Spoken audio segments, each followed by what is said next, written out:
Hey everybody, welcome back to my channel. This is WireDogSec back with another video for you guys. Today's video, we are doing TryHackMe. This is the Cybersecurity 101 learning path, Security Solutions Module, Introduction to SIEM, and Introduction to Security Information and Event Management.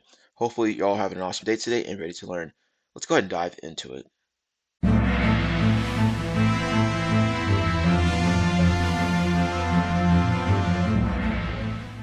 Hey everybody, welcome back to my channel. Be sure to hit the like button, comment, and subscribe. Once you subscribe, be sure to hit that notification bell. All right, so you know every time I post a new video. As you can see here, most people that view my videos, view my channel, are not subscribed. Now, if you do subscribe, it will help me get into the YouTube algorithm so that we can continue to grow our glorious community here. As always, thank you all for taking the time to watch. Have a nice day and enjoy the video. Task 1, Introduction. What is SIEM? SIEM stands for Security Information and Event Management System. It is a tool that collects data from various endpoints, network devices across the network, stores them at a centralized place, and performs correlation on them. This room will cover the basic concepts required to understand SIEM and how it works, learning objectives. Some of the learning objectives covered in this room are: what is SIEM and how does it work? Why is SIEM needed? What is network visibility? What are log sources and how is log ingestion done? What are the capabilities a SIEM provides? What does SIEM stand for? Well, we see up here that stands for Security Information and Event Management. And a SIEM will probably be one of the most important tools that you will utilize when you are involved in the SOC environment or maybe even the incident response environment. All right, task number 2, network visibility through SIEM. Before explaining the importance of SIEM, let's first understand why it is critical to have better visibility of all the activities within a network. The image below shows an example of a simple network that comprises multiple Linux Windows-based endpoints, one data center, and one website. Each component communicates with the other and accesses the internet through a router. You can see in this graphic here what they are talking about. All right, it says that you have the internet, everything going through the router here, right? And then from there, you have various different sources that it goes to. So go into data center, Linux workstations, Windows workstations, web server. All right, let's see. As we know, each network component can have one or more log sources generating different logs. One example could be setting up sysmon along with Windows event logs to have better visibility on Windows endpoint. We can divide our network log sources into two logical parts.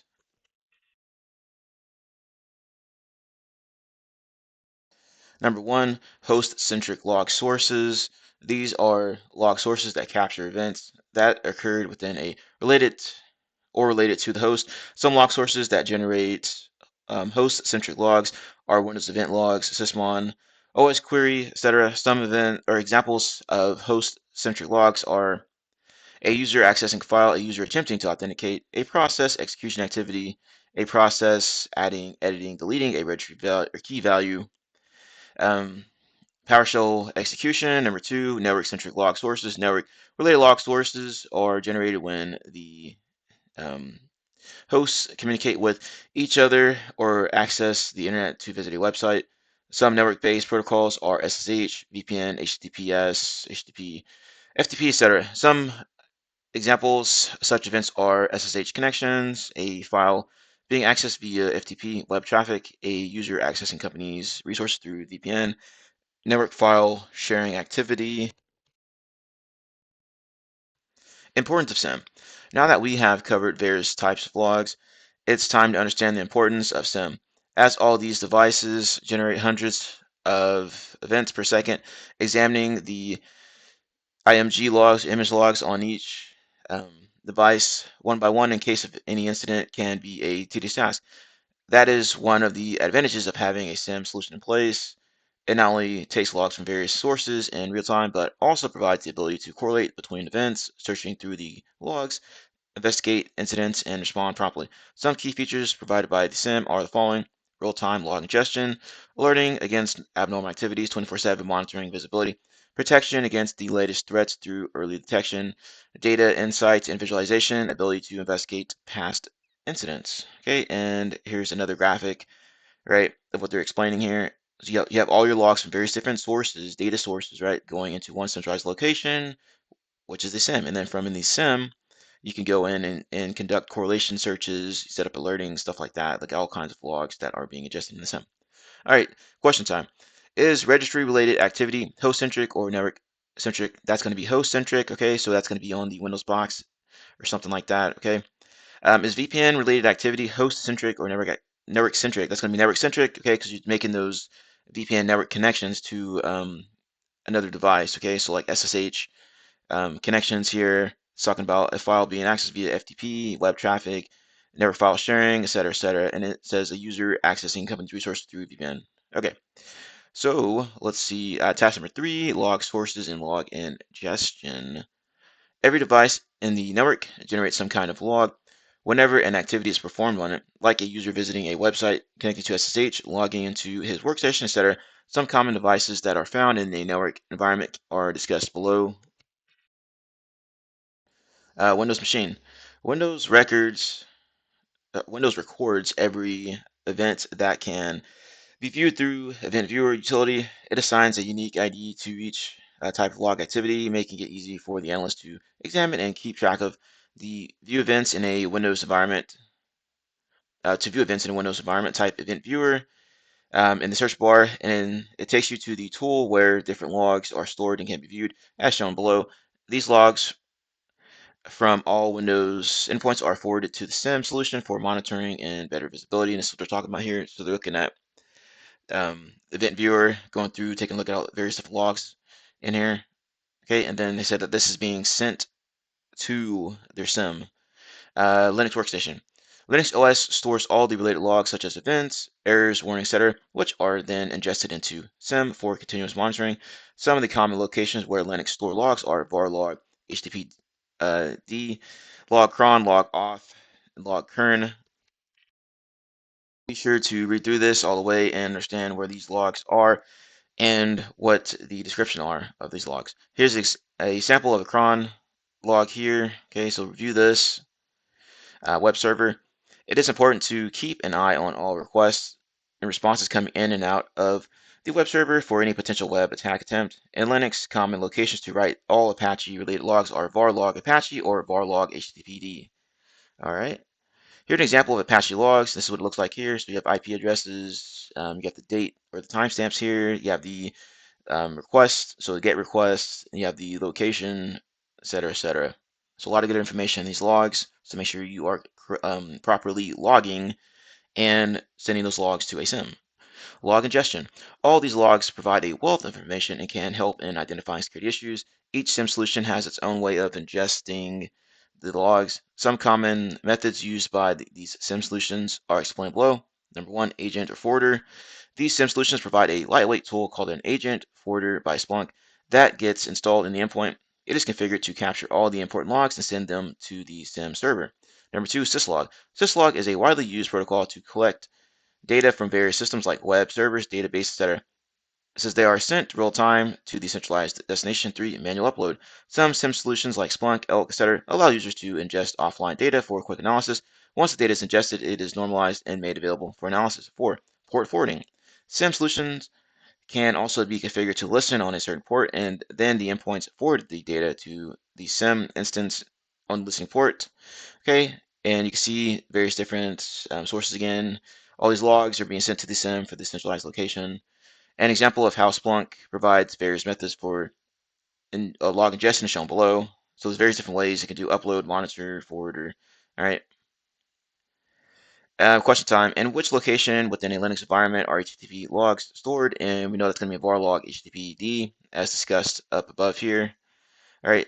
This contains HTTP request slash response and error logs. All right. And now let's continue to the next task. Task 4, why SIEM? SIEM is used to provide correlation only collected data to detect threats. Once a threat is detected or a certain threshold is crossed, an alert is raised.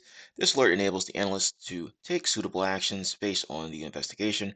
SIEM plays an important role in the cybersecurity domain and helps detect and protect against the latest threats in a timely manner. It provides good visibility of what's happening within the network infrastructure. SIEM capabilities. SIEM is one major component of the Security Operations Center (SOC) ecosystem. As illustrated below, SIEM starts by collecting logs and examining if any event slash flow has matched the conditions set in the rule or crossed a certain threshold. Some of the common capabilities of SIEM are correlation between events from the different log sources, provide visibility on both host-centric and network-centric activities, allow analysts to investigate the latest threats and timely responses, hunt for threats that are not detected by the rules in place. And here is a graphic of what they're talking about here. All right, so ticketing, log collection, knowledge base, research and development, aggregation and correlation, threat intelligence, SIM reporting.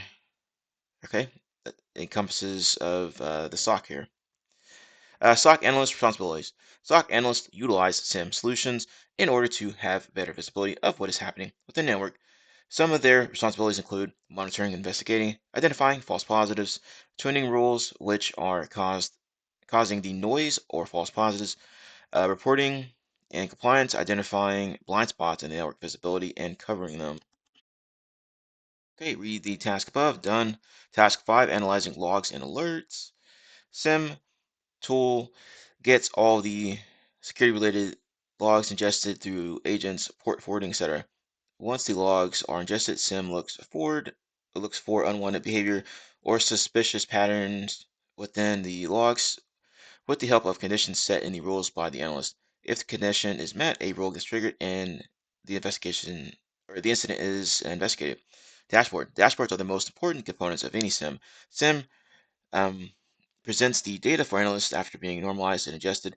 The summary of these analysis analyses is presented in the form of actionable insights with the help of multiple dashboards. Each SIM solution comes with some default dashboards and provides an option for custom dashboard creation. Some of the information that can be found in dashboards are alert highlights, system notification, health alert, list of failed login attempts, events ingested, count, rules triggered, top domains visited. Also, if they have canned domains or template domains, you can use that and just copy from that to create a custom dashboard for what you need. Not domains, dashboards. If they have the template dashboard or a canned dashboard, then you can copy that and create a custom dashboard from that. Um, an example of a default dashboard in QRadar SIM is shown below. So let's take a look here. And we can see that there's a lot of information that is presented to the analyst that they can easily reference to take a look at anything that seems out of the ordinary, suspicious, what have you. Correlation rules. Correlation rules play an important role in the timely detection of threats, allowing analysts to take action on time. Correlation rules are pretty much logical expressions set to be triggered. A few examples of correlation rules are: if a user gets 5 failed login attempts in 10 seconds, raise an alert for multiple failed login attempts. If login is successful after multiple failed login attempts, raise an alert for successful login after multiple login attempts. A rule is set to alert every time a user plugs in a USB, useful if USB is restricted as per the company policy. If outbound traffic is greater than 25 megabytes, raise an alert to potential data exfiltration attempt. Usually it depends on the company policy. How a correlation rule is created. To explain how the rule works, consider the following event log use cases. Use case 1, adversaries tend to remove the logs during the post-exploitation phase to remove their tracks. A unique event ID 104 is logged every time a user tries to remove or clear event logs. To create a rule based on this activity, we can set the condition as follows. Rule: if the log source is when event log and event ID is 104, trigger an alert event log cleared. Case 2, adversaries use commands like who am I after exploiting or doing privilege escalation phase.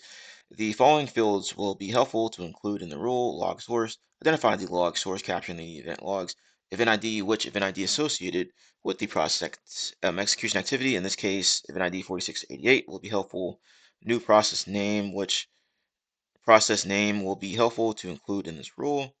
Rule if the log source and when event log and event code is 4688 and new process name contains who am I, then trigger an alert, who am I command execution detected. In the previous task, the importance of filled value pairs are discussed. Correlation rules keep an eye on the values of certain fields to get triggered. That is the reason why it is important to have normalized log suggested.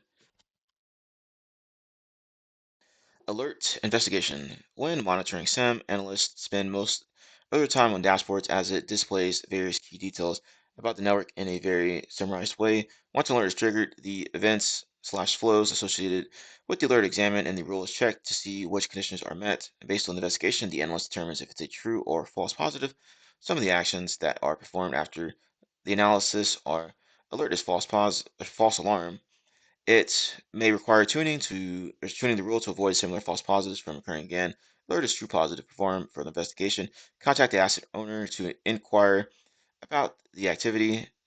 Suspicious activity is confirmed. Isolate the infected host. Block the suspicious IP. Let's move on to the next task and explore how SIM works. Now, what they mean here by contact the asset owner to inquire about the activity, it means, right, trust but verify. Maybe it's looks kind of legitimate, but you need more context about it. So then you would contact the asset owner, system owner, application owner, what have you, to help you and verify the activity. Let's see, which event ID is generated when event logs are removed. That's going to be 104, right? So log cleared 104. And it says what type of alert may require tuning. That's going to be a false alarm or false positive, right? Because you want to weed that out so you can avoid getting those false positives floating up your queue. Okay, task number 6. It says lab work. Click this button here to view the site, which I've already done. In the static lab task, a sample dashboard and events are displayed. When a suspicious activity happens, an alert is triggered, which means some events match the condition of some rule already configured. Complete the lag and answer the following questions. So go ahead and try to answer these questions yourself. Then come back to the video and we will continue on. Let's take a look here. And it says click on the start suspicious activity, which process cause the alert. So start activity. And as we look around in here, let's see here, event codes, number of events, process name. Okay. And it says that cryptominer.exe is the one that did this. It says potential crypto miner activity observed. Find and click on the triggered event to show details. Okay. So let's go and do that. That's going to be our answer for that first one. Next one says find the event that caused the alert, which user was responsible for the process execution. So just look through the event log to find the event that triggered the alert. So we'll go ahead and find the event. It says scroll right for more information. Okay. So as we're looking in here, we look for that specific event. So we got the process name there. And it says kudominer.exe. Okay. For our process name. And then if we look over here to username, we can see that Chris.Fort is the one who triggered that. So that's our answer for that one. What is the host name of the suspect user? Same thing here. So let's scroll over to the area where it says the host name. If it's in this, let's take a look here. I scrolled past it. Yes, I did. Host name HR02. Examine the rule and the suspicious process. Which term matched the rule that caused the alert? Okay. So let's see. Okay, good work. Now click the button, show the rule that triggered the alert, proceed. Here we go. And if we're looking at this, it says alert, potential crypto miner activity, event ID equals 4688, etc., etc., etc. Okay, so go to analysis and action. And since that did have miner in this, so it says crypto miner XE, that's looks like what it triggered on because it's looking for um, event ID equals 4688 log source Windows event logs, right? And then process name equals um, anything that has miner or crypt in it. So that's the answer for that one. Next one says, what is the best option that represents this event? Well, that's going to be a true positive. Isolate the host, right? 'Cause it looks like a crypto miner is on that machine. It's infected. So save action. There we go. There's the flag. So we are done with that. Conclusion for task number 7. In this room, we have covered that SIEM, or what SIEM is, its capabilities, and what visibility it provides. To learn in depth and about how intents are investigated, explore the following rooms and challenges. So you have a bunch of lists out here: Junior SOC Analyst, Splunk 101, Splunk 201, Benign, Investigating with Splunk, Investigating with Elk, Itsy Bitsy. And that's it. Alright, if you enjoyed this video, be sure to hit the like button if you're new here, subscribe to the channel with the notification bell so you know every time I post to the channel, comment below your thoughts and opinions on the information shared in the video. Also, if you enjoyed this particular area, I recommend going deeper and digging into SIEM. Maybe even set up a SIEM in your home lab, which you should have, and then start playing around with it so you can familiarize yourself with how SIEMs work. Alright, thank you all for taking time to watch the video. Have a nice day, and I will see you later.